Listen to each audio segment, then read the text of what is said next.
Students, we are on the topic G7, which is part of international organization as GK.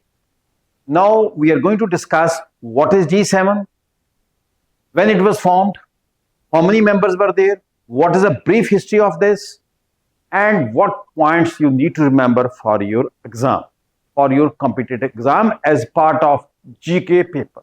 So let us start. Here we have given the first point is when G7 was formed. Initially it was G6, then it became G7, later on it became G8, and again it became G7. G means group of 6 countries, 7 countries, 8 countries, again became G7. So this is a brief history we are going to discuss so that you can understand the story and know what I need to remember for your exam. So here we have given you 8 points. The first point is when G7 was formed. It was formed in 1975, though at the time it was G6, group of 6 countries. Now G7 is commonly described as industrialized, developed democracies. These 3 words you need to remember. Industrialized, in terms of industry, they are highly developed. Then they have developed democracies. Country have to be democratic country. Members, US, Canada. These 2 countries are member of North America. 2 members from North America. 4 members from Europe. Next is UK, 3. Then France, 4th. Then Germany, 5th. Italy, 6th. These are the 4 countries of Europe. 2 plus 4 is 6, and the 7th country is from Asia that we call as Japan. So these are the G7 member countries as per today, 2026, April. What is industrialized? Industrialized is highly advanced industry with very strong economy. Then next is developed, high income of the nation as well as of the people in terms of per capita and very high living standards. Then they have to be democracies. The government had to be elected by the people. There are many countries where some kind of development is much more sometimes than these countries. For example, Dubai, or we call as Brunei, or we call as Singapore, but those countries are not declared as developed industrialized economies or democracy. So in this page, you need to remember the year of formation and members' name, and plus why they are considered as industrialized developed democracies, because they follow all these parameters of this development. Now we are moving to the next page. Next page again, 8 points. Total we have to remember 8 points for your exam. 2 we have done. We are on the 3rd point. Purpose was, what was the purpose of G7? To have a cooperation among the non-communist economies. Countries which were communist like former USSR, Czechoslovakia, Yugoslavia, Hungary and so on. And most of them are no more communist countries. So that was the purpose, to develop a group of industrialized, developed democracies, those who are not communist countries. Purpose, G7 remains a key role in economic policy, climate change and global security discussions. So they try to help each other, try to develop each other, try to trade with each other and form the policies of the world economy, plus taking care of the climate and security concerns. The members, we have already discussed 7 members.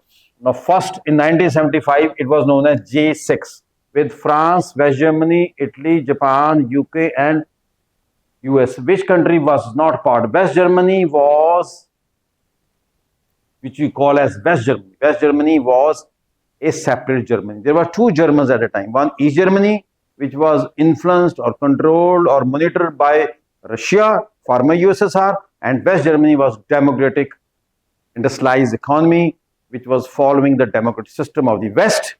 So these were the 6 countries originally. Canada was not part of original G7.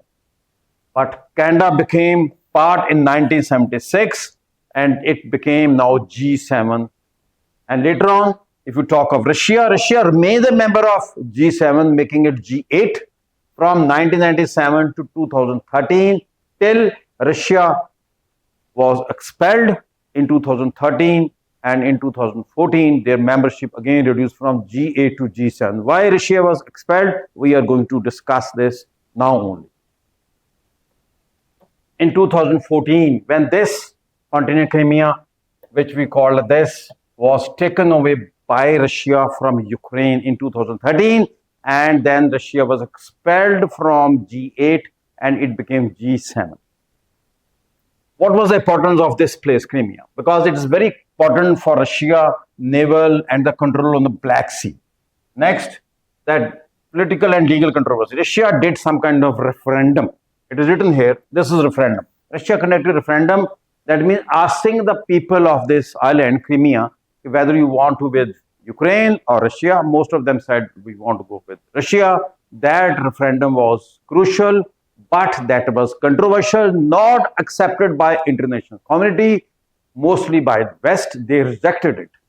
West rejected this referendum.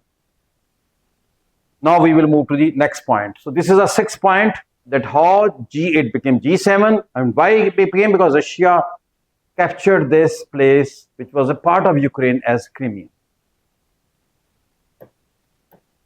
Now we are on the 7th point. That last summit, which you call in the 2026, which is 51st summit of G7, was held in Canada. PM is still Mark Carney, still there. He is the PM in 2026 also. And the focus was on global security, global economy, technology, and climate cooperation. These are the mostly same points you have to remember for all international organizations, particularly those who are working towards peace, security, climate change, and so on.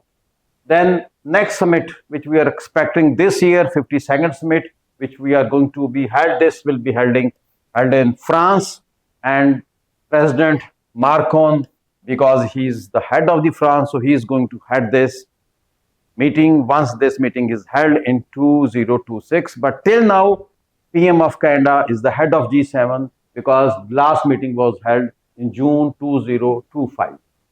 And next is, what is the main areas? Global economy, financial stability, geopolitical tensions. You know there's a lot of war which is going on between Russia and Ukraine. This is war. Middle East is what? Middle East is, you know, it erupted a war when on one side there's Israel and US, on the other side is Iran. The issues you very well know, Iran wants to become a nuclear power, and plus it is a rising military power which doesn't like by the neighbors and by the West. So that is the reason that there's a controversy and the war started, which you call as Middle East crisis. And also they discuss about the Israel's attack on Gaza and other places. Then energy security, that how world can be secure from energy so that any conflict in the world should not be affecting the energy needs of countries, particularly of these 7 countries and other countries also. Now, global cooperation, how they can build up global cooperation in terms of energy and so on.